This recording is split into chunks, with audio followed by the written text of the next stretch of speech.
اللهم ربي زدني علما اللهم ربي زدني علما اللهم ربي زدني علما ربي زدني علما ربي زدني علما. بسم اللہ الرحمن الرحیم. پیارے بچوں اور افجین چینل کے ناظرین، ایک بار پھر آپ کی خدمت میں ہم اپنا سلسلہ کلاس ٹائم لے کر حاضر ہیں. وہی کچھ نئی معلومات اور وہی کچھ نئے اشعار اور تلاوت قرآن اور پیاری پیاری سنتیں ہوں گی. آپ سے گزارش ہے کہ آپ کے گھر والے بچے جو بھی ہے سب آپ جو ہے وہ متوجہ ہو جائیں اور خوب توجہ کے ساتھ ہمارا سلسلہ دیکھیں. اور ہمارے یہاں پر جو اسٹوڈنٹس ہیں کلاس میں بھی، ان سے بھی گزارش ہے کہ توجہ کے ساتھ اس سلسلے میں بنے رہیں. آئیے ہم اپنی کلاس کا آغاز اور اس کی شروعات تلاوت قرآن پاک سے کرتے ہیں. تو کون ہے جو آپ میں سے ہمیں تلاوت قرآن پاک سنائیں گے؟ جی ماشاءاللہ سنائیں. اعوذ باللہ من الشیطان الرجیم بسم اللہ الرحمن الرحیم قل هو اللہ احد اللہ الصمد لم یلد ولم یولد ولم یکن له کفوا احد صدق اللہ العظیم. صلو علی الحبیب صلی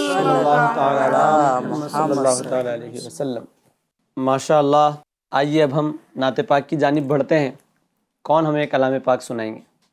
جی ماشاءاللہ. کون سا کلام سنائیں گے؟ وہ کمال حسن حضور ہے. وہ کمال حسن حضور ہے کہ گمان نقص جہاں نہیں. وہ کمال حسن حضور ہے کہ گمان نقص جہاں نہیں. یہی پھول خار سے دور ہے، یہی پھول خار سے دور ہے، یہی شمع ہے کہ دعا نہیں. صلو علیہ وآلہ صلو علیہ وآلہ. بخدا خدا کا یہی ہے در، بخدا خدا کا یہی ہے در، نہیں اور کوئی مفر مکر. بخدا خدا کا یہی ہے در، نہیں اور کوئی مفر مکر. جو وہاں سے ہو یہیں آ کے ہو، جو وہاں سے ہو یہیں آ کے ہو، جو یہاں نہیں وہ وہاں نہیں. صلو علیہ وآلہ صلو علیہ وآلہ. تیرے آگے یوں ہے دبے لچے فصحاء عرب کے بڑے بڑے. تیرے آگے یوں ہے دبے لچے فصحاء عرب کے بڑے بڑے. کوئی جان منہ میں زبان نہیں، کوئی جان منہ میں زبان نہیں، نہیں بلکہ جسم میں جان نہیں. صلو علیہ وآلہ صلو علیہ وآلہ صلو علیہ وآلہ. کرو تیرے نام پہ جاں فدا، کرو تیرے نام پہ جاں فدا، نہ بس ایک جاں دو جہاں فدا. کرو تیرے نام پہ جاں فدا، نہ بس ایک جاں دو جہاں فدا. دو جہاں سے بھی نہیں جی بھرا، دو جہاں سے بھی نہیں جی بھرا. کیا کروں کروڑوں جہاں نہیں. صلو علیہ وآلہ صلو علیہ وآلہ صلو علیہ وآلہ. سبحان اللہ. ماشاءاللہ. بڑا ہی پیارا کلام یہ میرے آقا اعلیٰ حضرت امام علیہ سنت کا لکھا ہوا ہے. ہوا کچھ یوں کہ کچھ لوگ میرے آقا اعلیٰ حضرت کی بارگاہ میں حاضر ہوئے اور کہنے لگے کہ وہ ذرا نان پارا کا ایک نواب ہے، سنا ہے کہ اس کی بارگاہ میں جو اچھے اچھے قصیدے لکھتا ہے، شاعری لکھتا ہے، تو وہ اس کو کافی تحفے تحائف سے نوازتا ہے، زیادہ پیسے دے دے گا، تحفے دے دے گا، تو ذرا کچھ اشعار آپ بھی لکھ دیجئے، آپ کو بھی کچھ تحفے مل جائیں گے۔ اعلیٰ حضرت کی بارگاہ میں انہوں نے ایسا کہا، تو میرے آقا اعلیٰ حضرت نے اشعار تو لکھے بلکہ ایک پورا کلام لکھ دیا، اشعار لکھنا شروع کیا اور لکھا، وہ کمال حسن حضور ہے کہ گمان نقص جہاں نہیں، کہ میرے آقا صلی اللہ علیہ وسلم کا حسن ایسا ہے کہ کوئی بندہ گمان بھی نہیں کر سکتا کہ اس میں نقص ہو۔ یہی پھول خار سے دور ہے، یہی شمع ہے کہ دھواں نہیں۔ دنیا میں جہاں پھول ہوتے ہیں وہاں کانٹے ہوتے ہیں، جہاں شمع موم بتی ہوتی ہے، چراغ ہوتا ہے، تو وہاں پر دھواں بھی ہوتا ہے، لیکن سرکار کی ذات ایسی ہے، ان کا حسن ایسا ہے کہ وہاں پر کانٹوں تک کا تصور نہیں ہے، ایسے وہ پھول ہے، اور وہ ایسا چراغ ہے کہ جہاں پر دھوئیں تک کا تصور نہیں ہے۔ تو جب پورا کلام آپ نے لکھا، آخر میں لکھا کہ کروں مدح اہل دول رضا، پڑے اس بلا میں میری بلا، کہ اے رضا میں پیسے والوں کی تعریف کروں، دول کہتے ہیں دولت کو، کروں مدح اہل دول رضا، پڑے اس بلا میں میری بلا، میں گدا ہوں اپنے کریم کا، میرا دین پا رہے نہ نہیں، کہ میرا دین جو ہے وہ روٹی کا ٹکڑا نہیں ہے کہ میں لوگوں کو ایسے ہی دیتا پھروں، میرا دین پا رہے نہ کا مطلب ہوتا ہے روٹی اور پارا مطلب ہوتا ہے ٹکڑا۔ تو اب اعلیٰ حضرت کا علم آپ دیکھیں کہ جہاں کا وہ رہنے والا بندہ تھا نا، نواب، اس کے شہر کا، اس کے ایریے کا نام تھا نان پارا، تو اعلیٰ حضرت نے اس کو ہی الٹا کر دیا، پارا نہ کر دیا، یہ پارا نہ نہیں، تو مطلب بھی ہو گیا اور وہ بھی اس کا لفظ بھی آ گیا۔ تو یہ حقیقی معنوں میں جو غلام ہوتے ہیں وہ صرف اپنے آقا صلی اللہ علیہ وسلم کی ہی مدح سرائی کرتے ہیں، باقی وہ یک درگیر محکم گیر، کہ ایک دربار پکڑیں اور پختہ پکڑ لیں، یہاں وہاں نہیں وہ کہ دنیاوی طور پر بھی کچھ اشعار لکھ دیں تو مال و دولت مل جائے، ایسا کچھ نہیں ہوتا۔ اس سے ہمیں سیکھ ملتی ہے کہ جو ہمارے طلبہ ہوتے ہیں یا پھر جو ینگ ہوتے ہیں، جو ہمارے ناظرین ہو سکتا ہے سن رہے ہوں، کہ وہ کبھی کبھی ان کو ایسی جاب آ جاتی ہے کہ آپ کو داڑھی نہیں رکھنی پڑے گی تو ہی آپ کو جاب ملے گی، ورنہ آپ شیو کرا لیجئے، یہ والے معاملات ہوتے ہیں، نمازوں کے لیے آپ کو جانے دیا نہیں جائے گا، آپ کو کام کرنا پڑے گا۔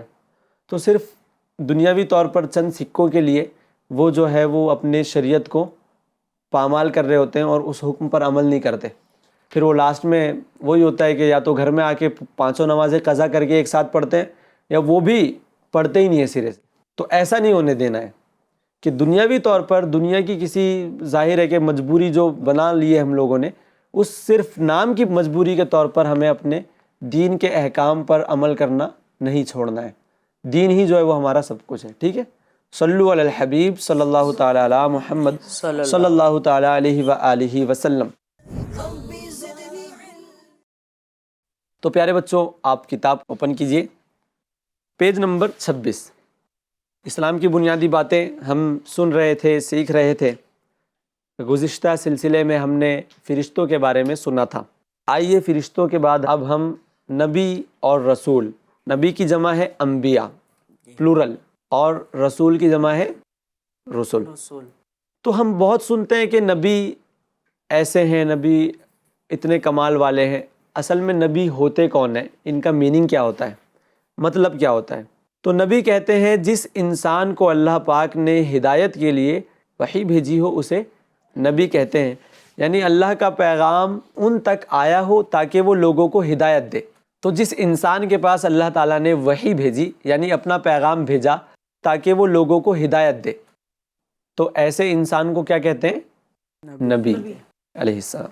اللہ پاک نے سب سے پہلے حضرت آدم علیہ السلام کو پیدا فرمایا، اور یہی سب سے پہلے نبی بھی ہیں، اور دنیا میں تشریف لانے والے سب سے آخری نبی ہمارے پیارے آقا حضرت محمد مصطفیٰ صلی اللہ تعالیٰ علیہ وسلم ہیں۔ یعنی اس پہ ہمیں اب زیادہ سوچنے کی اور غور و فکر کرنے کی کوئی ضرورت نہیں ہے کہ پتہ نہیں کیا ہے۔ بالکل ہمارا عقیدہ مضبوط ہونا چاہیے کہ ہمارے آقا کے بعد کوئی دوسرا نبی نہیں آ سکتا۔ محمد مصطفیٰ سب سے آخری نبی، محمد مصطفیٰ سب سے آخری نبی، آمینہ کا لاڈلا سب سے آخری نبی۔ جی، ہمارے پیارے آقا صلی اللہ علیہ وسلم کے بعد کوئی نبی نہیں آ سکتا۔ اگر کوئی معاذ اللہ ایسا دعویٰ کرتا ہے کہ وہ نبی ہے یا پھر آ سکتا ہے تو اس سے بڑا جھوٹا کوئی نہیں، وہ کذاب ہے۔ کذاب کہتے ہیں بہت بڑے جھوٹے کو۔ ایک تو ہوتا ہے کاذب، جھوٹ بولنے والا، لیکن ایک ہوتا ہے کذاب کہ بہت بڑا جھوٹا، جس کے جھوٹ کی کوئی انتہا نہ ہو، اتنا بڑا جھوٹا ہو تو اس سے بڑا جھوٹا نہیں ہوگا کوئی۔ کیا تمام انبیاء علیہم السلام اپنی قبروں میں زندہ ہیں؟ تو اس کا جواب ہے جی بے شک، جتنے بھی انبیاء علیہم السلام ہیں وہ سب کے سب اپنی قبروں میں زندہ ہیں۔ حتیٰ کہ حدیث پاک میں آتا ہے جو ہے ان کو رزق دیا جاتا ہے، اللہ پاک کی جانب سے ان کے لیے رزق آتا ہے اور وہ قبر میں بھی اللہ کی نعمتوں کو تناول فرماتے ہیں۔ ٹھیک ہے، تو یہ عقیدہ بھی بالکل غلط ہے، نہیں رکھنا چاہیے کہ معاذ اللہ وہ قبر میں چلے گئے تو دنیا سے چلے گئے تو وہ فنا ہو گئے، مٹ گئے۔ یہ تو بالکل خرافاتی باتیں اور بالکل غلط باتیں جو ہے وہ اللہ کے نیک بندے جو ہوتے ہیں، حتیٰ کہ آپ نے پڑھا بھی ہوگا یا پھر ہمارے علماء اکرام سے سنا ہوگا کہ نبیوں کی تو بڑی شان ہے، جو اللہ کے ولی ہوتے ہیں، جو عام بندہ بھی اگر درود پاک کی کثرت کرتا ہے، زیادہ درود شریف پڑھتا ہے تو اس کا جسم سلامت ہوتا ہے۔ اگر کوئی شخص قرآن پاک پر عمل کرتا ہے اور قرآن پاک کا وہ حافظ ہے اور قرآن کے احکام پر عمل کر رہا ہوتا ہے تو ایسے شخص کا بھی جسم سلامت ہوتا ہے۔ تو ایسے بہت ساری فضیلتیں ہیں جو کرنے پر بندہ، ایسے بہت سارے عمل ہیں جن کو کرنے پر اس کو یہ فضیلت ملتی ہے کہ قبر میں اس کا جسم سلامت رہتا ہے۔ نبیوں کی تو بڑی اعلیٰ شان ہے۔ اور تمام نبیوں کے سردار ہمارے پیارے آقا حضرت محمد مصطفیٰ صلی اللہ تعالیٰ علیہ وآلہ وسلم ہیں۔ میرے آقا اعلیٰ حضرت امام علیہ سنت نے نبی کے جو معنی بیان کیے ہیں وہ غیب کی خبر دینے والا ہے، یعنی غیب کی خبر دینے والے کو نبی کہا جاتا ہے، اور نبی کا اصل معنی یہی ہوتا ہے کہ جو غیب کی خبر دے۔ اب اگر کوئی شخص نبی بھی مانتا ہے لیکن وہ کہتا ہے کہ غیب کا علم نہیں تھا تو وہ یعنی اس کو اس کے نبی کے اصل معنی سے وہ واقف ہی نہیں ہے، اس کو پتہ ہی نہیں ہے کہ نبی کا اصل معنی ہوتا کیا ہے۔ تو نبی کا اصل معنی کیا ہوتا ہے؟ جو غیب کی خبر دیں ان کو کہا جاتا ہے نبی۔ لیکن وہ نبی ہونے چاہیے، ان کے پاس وحی آنی چاہیے، ایسا نہیں کہ معاذ اللہ کوئی بھی پھر، خیر ایسا تو نہیں کوئی کرتا، لیکن پیارے آقا صلی اللہ علیہ وسلم کے بعد نبوت کا دروازہ بند ہو چکا ہے۔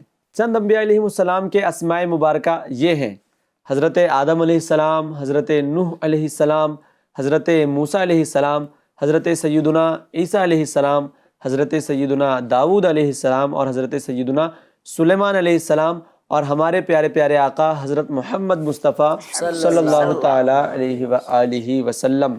ایک کلام بھی ذرا آپ اشعار میں سنا دیں۔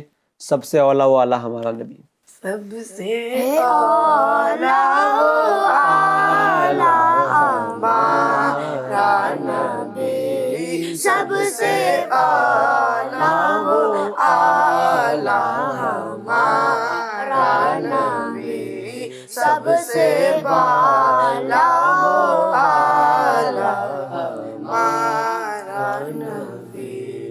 کون دیتا ہے دینے کو منہ چاہیے، کون دیتا ہے دینے کو منہ چاہیے، دینے والا ہے سچا ہمارا نبی، سب سے اعلیٰ و اعلیٰ ہمارا نبی۔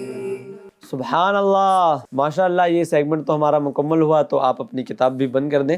ابھی ہم اپنے اگلے سیگمنٹ کی طرف بڑھتے ہیں جس میں ہم کیا کرتے ہیں؟ عربی سیکھتے ہیں۔ عربی سیکھتے ہیں جی۔ آؤ عربی سیکھیں، یہ اس سیگمنٹ کا نام ہے۔ تو ہم ذرا ریوائز کر لیتے ہیں پچھلی بار ہم نے کیا کیا سیکھا تھا جی۔ تو ذرا بتائیے آپ میں سے جس جس کو معنی آتا ہو اس کا، ولدن کا کیا معنی ہوتا ہے؟ ہاتھ اٹھا دیں۔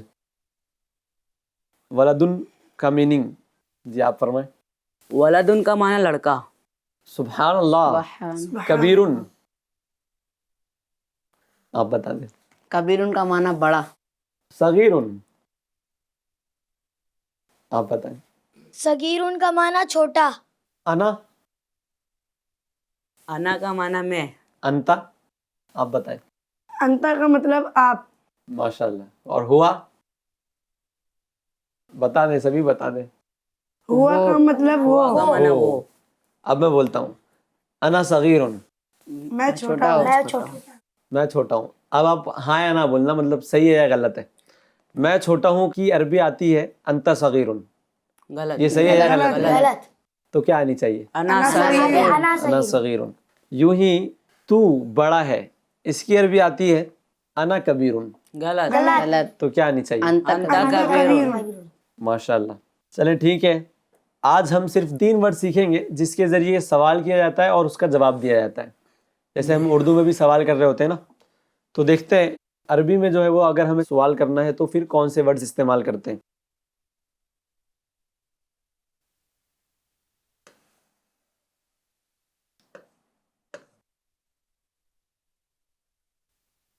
یہ کیا ہے؟ حل. حل. حل کا مطلب ہوتا ہے کیا؟ کیا؟ کیا.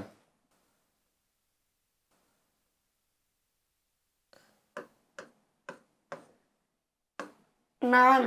یہ کیا لکھا ہے؟ نام. نام کا مطلب ہوتا ہے ہاں. ہاں.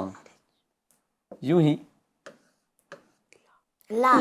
لا، اس کا مطلب ہوتا ہے نہیں. نہیں. ٹھیک ہے. جیسے ہم بہت جگہ بولتے ہیں لا الہ الا اللہ، اللہ کے سوا کوئی معبود نہیں، تو لا استعمال کرتے ہیں. اور نام کا مطلب ہوتا ہے ہاں، اور حل کا مطلب ہوتا ہے کیا. اب میں آپ کو جملے بتاؤں گا، آپ اس کا میننگ بتانا. جیسے کہ حل انت صغیرن، اس کا معنی کیا ہوگا؟ جی آپ ارشاد فرمائیں. کیا تو چھوٹا ہے؟ جی کیا تو چھوٹا ہے. اگر اس کو بولنا ہے کہ ہاں میں چھوٹا ہوں تو کیا بولے گا وہ؟ تھوڑا مشکل ہو رہا ہے.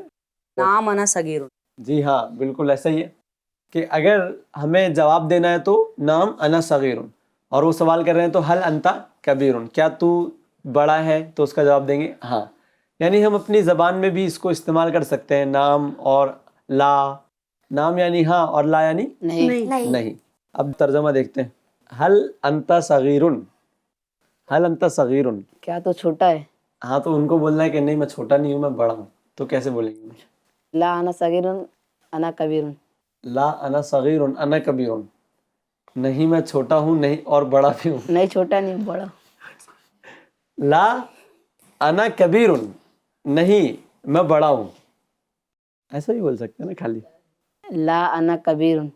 جو آج ہم نے عربی سیکھی، اس سے پہلے سیکھی، اس عربی کو آپ اپنی گفتگو میں استعمال کریں گے. جتنی آپ زیادہ اس کو مشق کریں گے، استعمال کرتے رہیں گے، اتنا ہی یہ آپ کے لیے پختہ ہوگا، مضبوط ہوگا. صلو علی الحبیب صلی اللہ تعالی علی محمد صلی اللہ تعالی علیہ وسلم. اگلے سیگمنٹ میں ہم انبیاء علیہ السلام کی مختصر سی سیرت ہم اس کو سنتے ہیں تاکہ ہم اس پر عمل کریں، اللہ کے نیک بندوں کی راہ پر چلیں. پچھلے سلسلے میں ہم نے کن کے بارے میں سنا تھا اور کہاں تک پہنچے تھے؟ کوئی بتائیں گے؟ جی آپ بتائیں.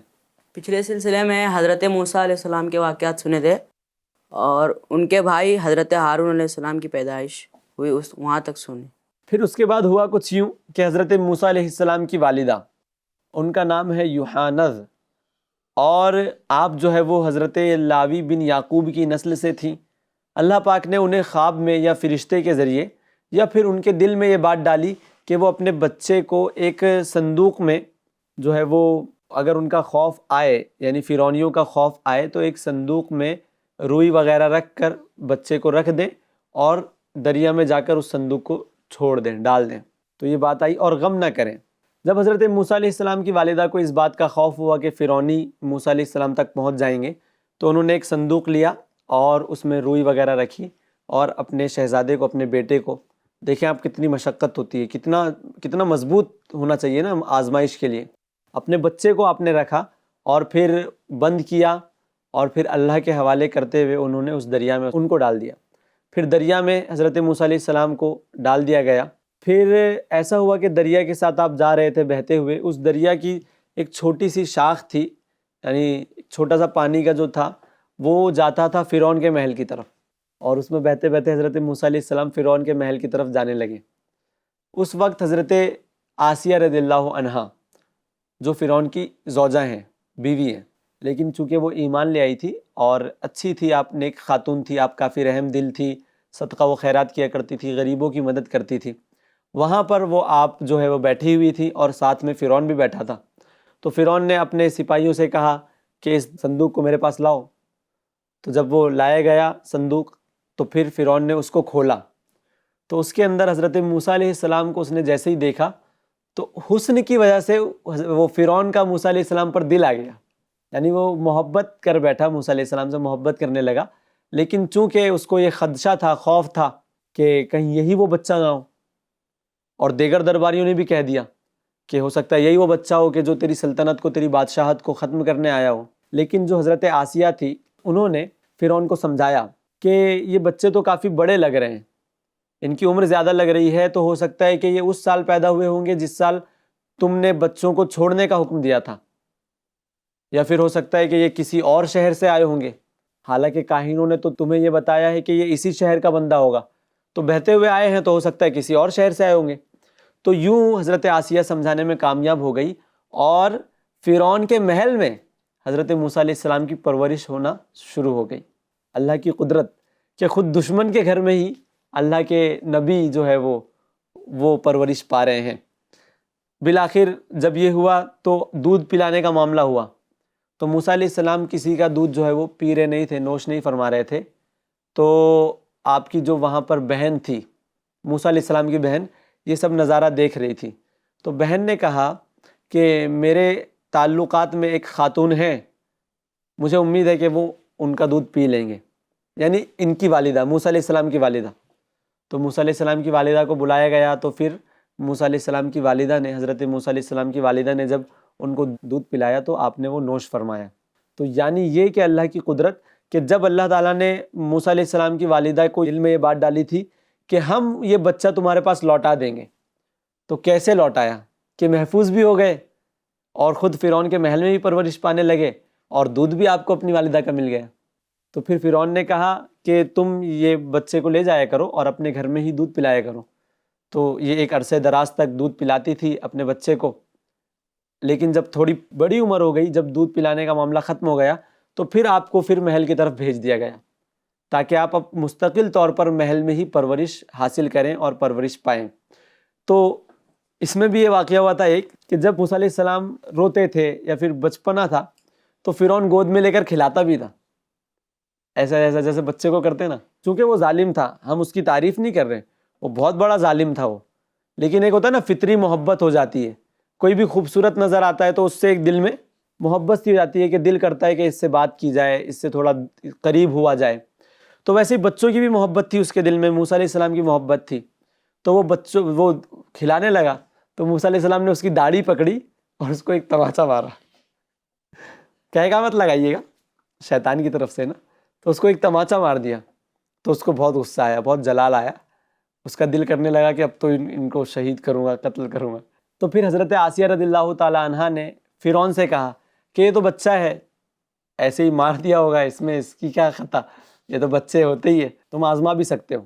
تو اس نے آزمانے کے لیے جو ہے نا کیا کیا معلوم، اس نے آزمانے کے لیے ایک تشت میں ایک طرف آگ کا انگارہ رکھا اور دوسری طرف سرخ یاقوت رکھا، یعنی ایک قیمتی پتھر ہوتا ہے، ایک تشت میں آگ کا انگارہ ہے اور ایک جانب یہ یاقوت ہے، خوبصورت پتھر ہے۔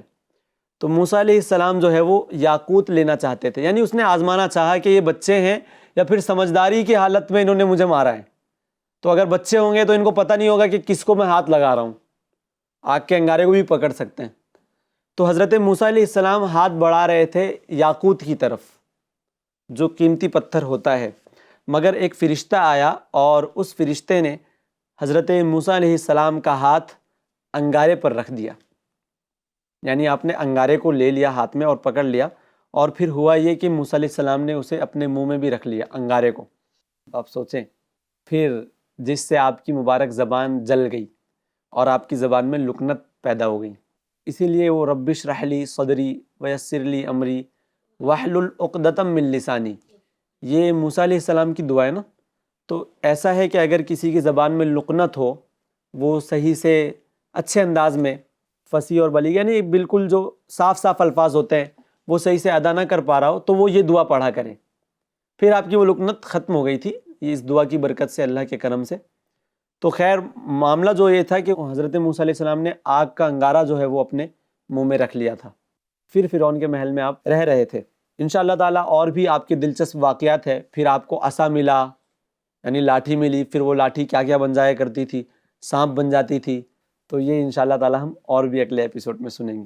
صلو علی الحبیب صلی اللہ تعالیٰ علی محمد صلی اللہ تعالیٰ علیہ وسلم۔ تو پیارے بچوں، اب آخری سیگمنٹ جس کا نام ہے پیاری سنت، ہم اس کے اندر اپنے پیارے پیارے آقا صلی اللہ علیہ وسلم کی پیاری پیاری سنتوں کو سنتے ہیں، سیکھتے ہیں، اس پر عمل کرنے کی کوشش کرتے ہیں۔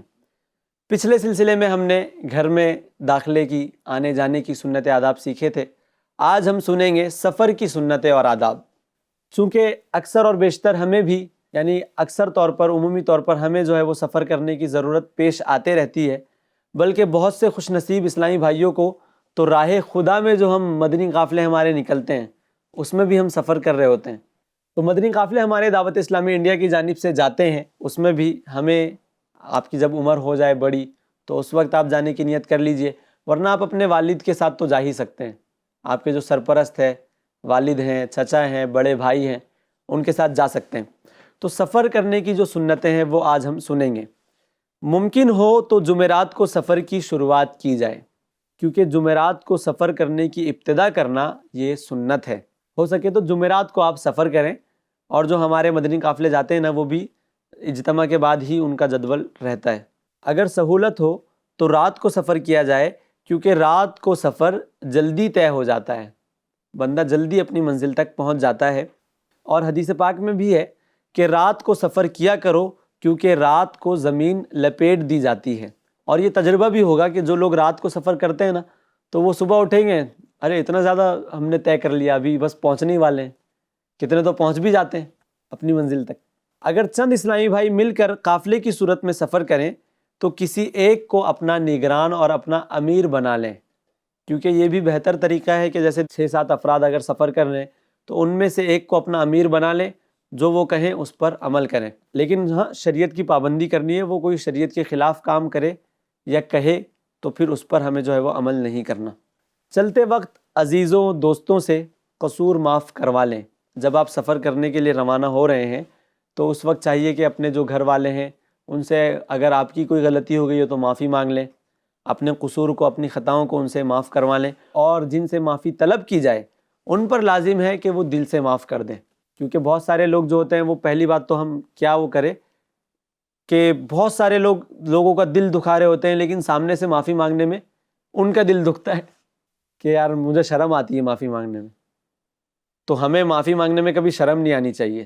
اگر آپ کی خطا ہے تو آپ اس کو ایکسیپٹ کر لیں، آپ کی غلطی ہے تو آپ اس کو مانیں، آپ سے چھوٹا ہو، بڑا ہو، آپ اگر گھر کے بڑے ہیں، ہیڈ ہیں، تو آپ اپنے بیٹوں سے بھی، آپ اپنی بچیوں سے بھی، اپنی زوجہ سے بھی معافی مانگ سکتے ہیں۔